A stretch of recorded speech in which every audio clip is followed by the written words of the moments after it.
Az első részben a legendás Pearl Harbor szárazföldi helyszíneit, bázisait jártuk körbe. Többek között részt vettünk a gyalogság lövészeti gyakorlatain. A második részben felszálltunk a felhők fölé. Vadászrepülőket tankoltunk 8000 méter magasságban, és megismerkedtünk a levegő uraival, az F-15-ös és F-18-as vadászrepülőgépekkel és pilótáikkal. Ahogy az ókori mondás tartja, háromféle ember létezik: élő, holt és tengerész. És különösen veszélyes a tengerész lét, ha haditengerészetről van szó. A tengeri fegyveres erők összetett és komoly feladatot látnak el. És hogy ez mennyire sokrétű, azt láthatják, ha velünk együtt tengerre szállnak. Korunk legfélelmetesebb harci eszközei is a tengereken úsznak. Ha elindulnak valamerre, országok kormányai figyelnek rájuk. És ha valahol a diplomácia már nem használ, végső érvként az is elegendő szokott lenni, ha a kritikus térség közelébe hajóznak.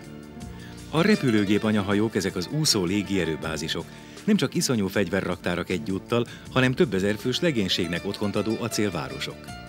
Technikai felszereltségük természetesen a csúcs technológia.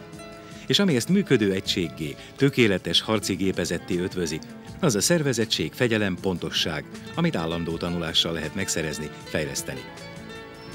A hajó taktikai központjában maketten követik a gépek mozgását, irányítják a folyamatokat. Hatalmas gyomrából lift adagolja a fedélzetre a bevetésre induló gépeket.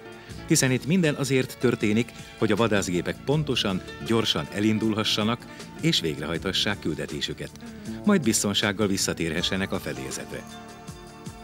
Azok, akik szinte naponta látják egymást a kifutópályán és karjelzésekkel üzennek, gyakran nem is ismerik egymás arcát, amit védősisak, fülvédő, szemüveg takar. A működő képesség titka az állandó gyakorlás. A repülőgépek számára a kritikus pillanatok a felszállás és a leszállás. Az utóbbi igényli a legnagyobb pontosságot, és a fékezéskor kapja a legnagyobb terhelést gép, drótkötél, pilóta egyaránt.